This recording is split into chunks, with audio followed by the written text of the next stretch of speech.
ছোট্ট একটা গল্প বলি।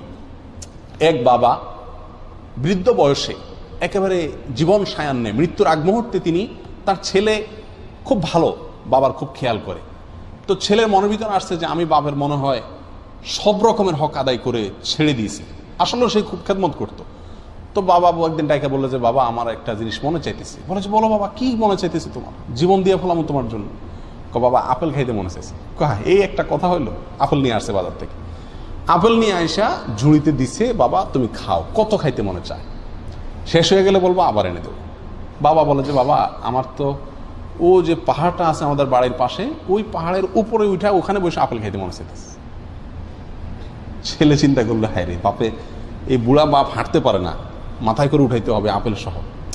আচ্ছা যাক, বাপে চাইছে যেহেতু মরে যাবে, আমার জন্ম দিছে, আল্লাহ তার নির্দেশ মানতে আমাকে বাধ্য করেছেন, তো ছেলে বাপের কান্দে করে নিয়ে আপেল